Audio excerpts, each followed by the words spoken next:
Look at this cage against the barn wall. One doe, 7 square feet, and because she lives in a cage, you can stack her 2 or 3 high, a whole hutch where one goat wants a pen. So here is the question. On a small piece of land, what animal actually pays you back the most? Everybody has an answer, and most are wrong, because they count the wrong thing. I have a pencil and a torn envelope, and I run the numbers until they stop lying to me. We judge on 2 plain things: how much protein you raise per square foot, and how much money lands in your pocket by year's end. And those 2 numbers can crown 2 different animals. One animal wins on paper, another wins in the wallet. That is the surprise at the bottom of the envelope. This is groundwork, where the land, the history, and the plain hard-won cents meet. 3 contenders, no others. The rabbit in that stacked cage, the hen everybody keeps, the goat everybody wants.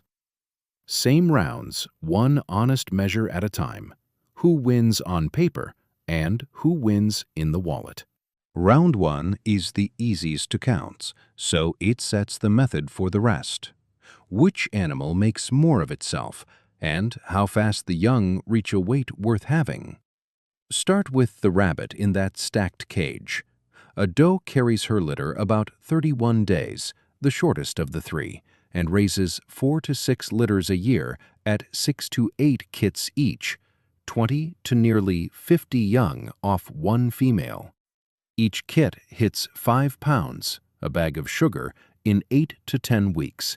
She clears this round before the others start. The hen earns her keep differently. A standard production layer starts around 18 to 20 weeks, more than 250 eggs her first year. Steady work, but she was never built to pile up young fast. The goat is slowest by a mile, 150 days carrying, no milk until year 2.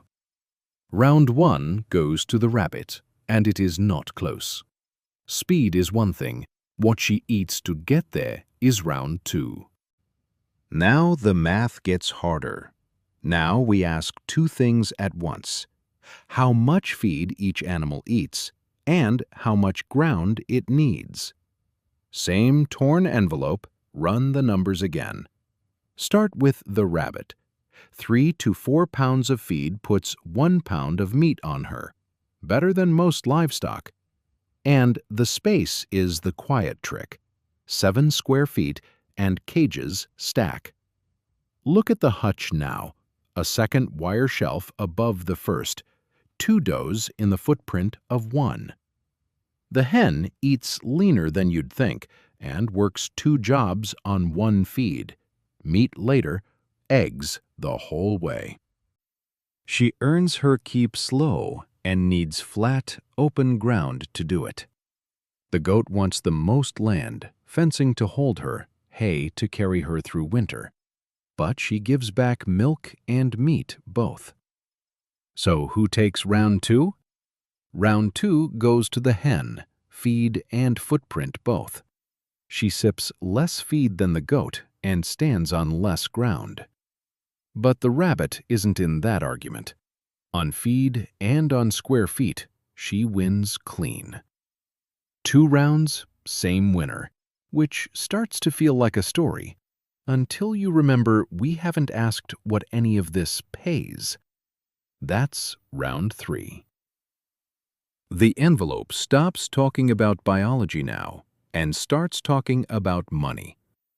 Same torn envelope, same pencil sums, only this time the question is years, not weeks.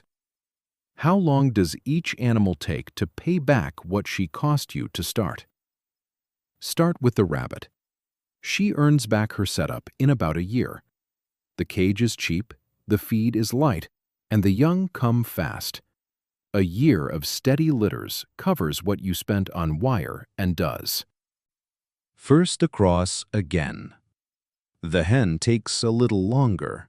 Eggs bring in less per pound than meat does, so the same dollars land a season or two behind the rabbit. The goat is the long wait, 2 to 3 years before she's clear. She gives you nothing to sell until year 2, then has to earn back a bigger bill on top. Slow money, but real money once it starts. So the rabbit wins round 3 too. But look at the gap now. In the first rounds, she beat the others by a mile. This time, it's a year against a year and a little more. The lead's still hers. It just stopped being a runaway. And that's the round to remember, because the next one asks who you actually sell to. Round 4, and the envelope goes quiet. This one isn't a number you can pencil in. It's a history lesson, and the numbers belong to somebody else a long time ago. Go back to around 1900, and the craze for the Belgian hare, lean, fast-growing, everything rounds 1 through 3 would crown. Reports from the time tell of $1,000 for a prize buck when a good milk cow cost $40. They weren't buying meat, they were buying a rising market. Sure, it would only climb. The market didn't. By 1901, it collapsed, and the hard lesson was this: a rabbit that wins on biology still needs a hand reaching out with money. Take that hand away, and the best animal on paper is just a hungry mouth in a wire cage. The rabbit won every round on her own body, but today demand for rabbit meat stays small and scattered. The hen has a buyer on every block. So the tightest spot isn't the cage or the feed, it's the sale. That's round 5. Who's buying and what the law lets you sell them. Back to round 5, the one about who's buying. The rabbit won every round on her own body, but none of that matters until somebody hands you money. So let's run the numbers again, this time counting buyers the way I said we would. Start with the rabbit. Her meat needs no federal inspection, so the rules fall to your state and county. Loose in one, strict in the next. Check your own state first, because this one moves county to county. The best animal on paper, the hardest to hand across a table. The goat barely gets to play. Raw milk is illegal off the farm in roughly half the states. Check your own before you count on it. The hen takes it clean. Eggs are the easiest thing to sell. A sign at the road, and the neighbors already know what to do with a carton. Round 5 goes to the hen. The rabbit's first outright loss, first on paper, last in line for a buyer.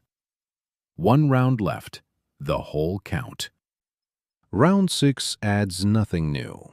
It just settles who took which round, and there's a catch in that. Rabbit won rounds 1, 2, 3. Hen took 5. The goat took none. Now watch where the money actually lands. Look at the paper column first. The rabbit takes fertility, feed conversion, the most protein off the least square foot, and she pays herself back inside a year. Every round on her own body won clean. On paper, it isn't close. Now the pocket column, and the whole thing turns over. Her meat sells thin county to county, and half the states won't let her pass the property line. The hen loses on biology every round, but she wins the one that puts money in your hand, because eggs sell themselves off a sign at the road. The goat wins neither column, 2 to 3 years to break even, and raw milk stays illegal off the farm before she earns a cent. No column of her own on a small lot, so they're 2 different animals, rabbit on paper, hen in the pocket. Which leaves the last thing to settle, not which animal is best, but which count you should have run all along. So here we are, back in the same yard where we started, that same torn envelope on my knee, the same stub of pencil, and the hutch against the barn wall now standing 3 shelves tall. One thing I never put on the envelope, and it's the thing that changes the answer. The rabbit wins the animal, no argument there. On her own body, every round went to her. But you can't spend paper. The buyer's hand is what pays you, and that hand reaches for the egg carton, not the wire cage. The hen loses on biology every round and still walks off with your money because eggs sell themselves off a sign at the road. The goat never wins a column at all. You keep her for the milk on your own table, not for the money, and on a small lot, that milk costs you the most ground of the three. So the rabbit takes the paper, the hen takes the pocket. A starter hutch runs you a few dollars in wire. A milk goat, many times that. Here's the thing I'd hang on your fence, if you let me. The number that decides isn't feed conversion or square feet.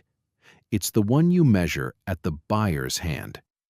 Count the buyer first, then the meters. Do it the other way around, and you'll raise the best animal on paper and starve for a market that isn't there. So before you build that first cage, weigh the two columns on this envelope. So which one would you build first? The cage that wins on paper, or the one that finds a buyer? This is groundwork, where the land, the history, and the plain, hard-won sense meet.